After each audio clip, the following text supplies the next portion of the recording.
anyone going to tell them that there are 5 3DS games that are completely different from the regular ones, or... You did miss Imaginators.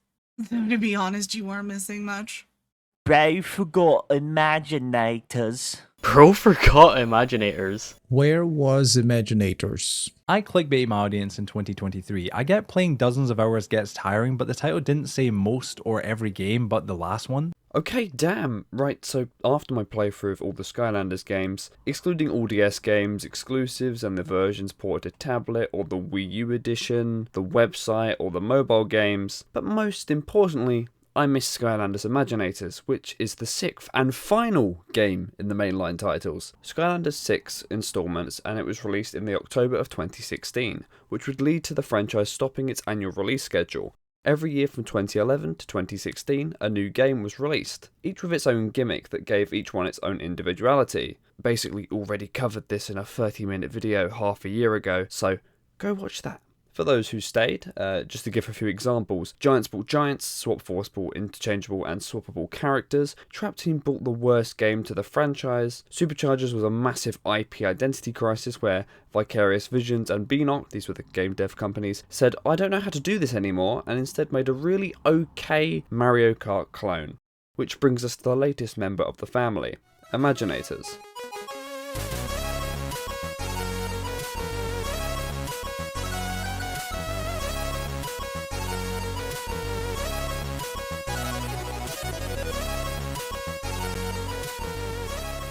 But before you can even experience any of the gameplay, you'll be held at gunpoint to sign away your rights through the form of a 46-page license agreement. So if I've lost my ability to travel internationally and buy real estate, this is probably why. So you're welcome for taking one for the team. So what's the gimmick? Well, you have to buy more plastic to find out. So let's do that.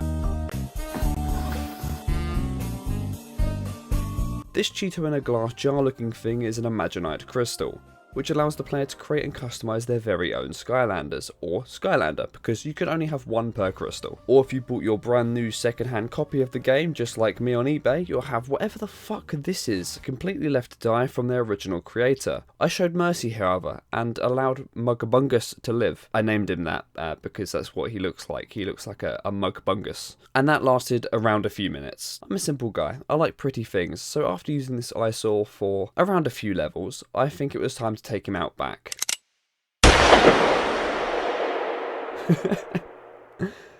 Right out of the box, the first thing I realised is how loose these gimmick Skylanders are. Unlike in previous titles, as cliche as it was, the new characters were introduced with a purpose, you know. A new evil was added and they had to then fend it off because they conveniently were there at the right time. But within Imaginators, I feel like you could completely remove the game's core idea from it and it would still work fine alone. Alongside the Imaginators crystals, a new type of character was added called Senseis, which are masters of their fighting type, which can then give gear and abilities to your Imaginators, which means to fully use your crystals to their max potential, you're going to need to buy a Sensei. I see what you did there, game. Nice money grab. On top of our already existing elements we've had since day one, with, life, undead, earth, water, fire, air and magic, mixed with the later addition of light and dark, there's also the latest subclass feature that determines your fighting type, which includes bazooka, bowslinger, brawler, knight, ninja, quickshot, sentinel, smasher, sorcerer and swashbuckler. So with that, what the fuck? Sometimes just because you can add more content to a game in a way, doesn't mean you should, and I think this is a prime example of that. Imaginators not only have the most complex class system, but the customization potential is fantastic. After killing this hideous creature stuck in my crystal, I tried to replicate my avatar as much as I could and ended up with this thing. And he's great. He's also like a weird goat thing by the end of this game, so that's a bonus if you're a furry, I guess. Even with custom voice lines, I made him the least threatening thing ever, and I found it hilarious. No one expects nothing. No one expects nothing is his first voice line, which is true. And beware emotion is just a warning to anyone who is going to experience adult life in the next coming years. It hits you hard. I also played with the size slider mid-fight to try and get the enemies to fear my sudden bulkiness. This has no real effect on the gameplay or the way your character is, but the size is quite funny just to see how your character looks in the world at different sizes. Similar to the feat of strengths in Giants, the specific areas which are only allowed by senseis take place in the form of a battle, which acts like a quick wave arena fight, which is cool, but not exactly revolutionary. I instantly tried to cheese this mechanic by switching Skylanders upon hitting the gong with my Golden Queen, but it just kicked me out of the area and failed me, so that sucked. Damn you player base aware game developers. Before I rip into this absolute travesty that is the narrative, let's talk about the positives for once. When it comes to visuals, this is the best looking title so far, and with such a variety of terrain, it has multiple opportunities to provide a forever expanding colour palette, which is great on the eyes, whilst also supporting the nature of the gameplay. I also got to hand it to the character designs, because they've created some pretty unique enemy types, even if I did laugh at some of the absurd ideas that made the cut.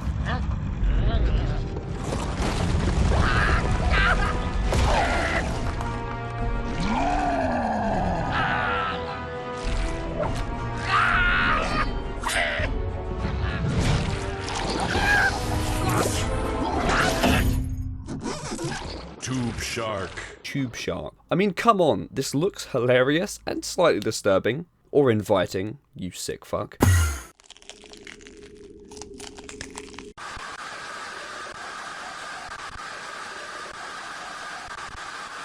Even with some figures being reused, characters from previous games, they still look pretty good. I mention this because about 70% of the playthrough was as a Golden Queen, the antagonist from the worst game in the franchise. Whilst I find the Sensei class really stupid, I enjoyed the moveset she brought to the table. But on the odd occasion that I did use an old Skylander, they still looked pretty decent, and you know, it's good to see that they're actually keeping the quality of life up there and the reusability of old Skylanders to keep them alive. Hey, so before I continue, I must announce my first ever sponsor.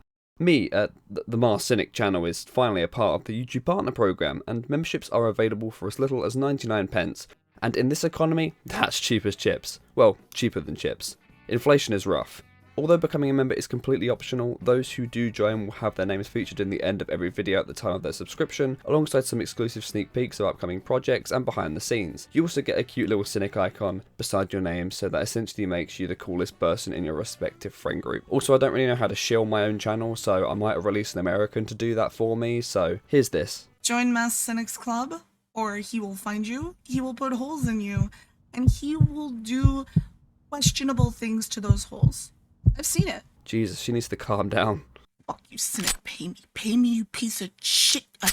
You put this in a video. You pay me. Pay me. She scares me. Anyway, Imaginators at the very least had the most polished combat, which alongside the nice visuals made for a good time. A hub world is introduced that has that Mario Party-like areas which allow you to access any and all the levels throughout the story. You'll unlock them as you go, but side missions are available if you want to do some extra XP or just deviate to something different. There's also a card shack where you can play Creator Clash, which is literally just Sky Stones from Skylanders Giants, which was my favourite, so I gave it a go every chance I got. Even the iconic minigame soundtrack played too, so it was worth it. This also brought about the Imp Gate minigame that was remastered for a 6th time, where now you just must maneuver the little guy onto a teleporter to unlock a gate. This has never really been an amazing minigame in my opinion, but I think this has been the best iteration of it. But this is a reoccurring theme that Imaginators has. Nothing is quite original, so they just kind of changed and added to older things. Something that is good for a sequel and makes a good sequel, but mainly the first sequel, not the 6th. By now you should be doing something a bit more innovative. On the topic of puzzles, pretty standard block moving is still a staple activity in the levels, with the addition of really nicely designed set pieces that don't feel like the copy and paste stone block I've looked at for weeks. Even minute actions such as pressing a button to open a door was satisfying. Once again, nothing game breaking. I do adore this bolt door animation, it's very well thought out and it stood out enough for me to write it into the script, so there's something. Due to the graphics being so good and, well designed, when something like this works, it works good and it looks nice too. You may have realised I've completely glossed over the story, and that's done completely on purpose, because I have no idea how to make it sound any way interesting, so here's the quick shit and simple of it. The Skylanders are fully animated and have Spyro being all main character-like, because Spyro's adventure, the main character that everyone kind of didn't care about because the concept of Skylanders was cooler than Spyro the Dragon. Yeah, that guy, the little purple one. Nope, the other one. Yeah, there we go. Anyway, that's all good and all, but then Chaos finds a way to make Doomlanders. So the Senseis and Imaginators are a thing because perfect timing as usual in these games. Chaos then frees God from his prison cell in a casino. They team up. Chaos becomes invincible. He creates a flying castle with an impenetrable force field, and you somehow think of the only plan that works to infiltrate his castle. Yes, that's right. Build a massive cake and Trojan horse your way inside. Go through a lair full of Chaos clones, God turns Chaos into Goku, you know, pretty standard stuff. Absolutely over the top dubstep music plays, you defeat him, you know, yada yada. And God just says, alright, I'm on your team now. And then you lock Chaos away in a jar. Yeah, I wasn't too sure either. Aside from that, the presentation of characters has greatly changed from what we're usually used to, with even more fully animated cutscenes including the original cast of characters, and I don't think I like it. With this, it gives the original characters an extensive personality, and you may think, well, that's a good thing, is it not? However, this is the 6th game in the franchise, and I argue it's way too late for any sort of shift in how you see the Skylanders, or at least the main cast chosen for the cutscenes. With that being said, the usual crew are completely in the background, which I'm not sure is a good or a bad thing. Sure, there's only so much of Flynn's dialogue I can listen to before wanting to just jump off an Archean giant, but those key crew members, at least to me, build up so much of what Skylanders is. Minus the cutscenes. Imaginators felt incredibly short, and it's hard to comment on any memorable cast that isn't someone we already saw in previous games. The areas, however, have some pretty cool design with a real diverse array of maps. Some are just revisited areas, but others are completely unique to Imaginators, such as the casino where we teach kids that gambling is cool. Hell, you could probably make your own streaming site out of this. A corresponding world surrounding Jetvac, Pop Fizz, Trigger Happy and Spyro, which are all cosmetically quite appealing, is featured, but I can't help but think this amazing new character building they started to do was all because the gimmicks all kind of suck. Senseis and Imaginators, apart from battle gongs and Doomlander fights, seem to be completely optional, which is great, but had little to no incentive to play as them. The lack of innovation is kind of sad. The best perk Imaginators have is that you do more damage in Doomlander fights against Doomlanders, and that's really about it. But what does Imaginators as a title got going for it? Collectibles.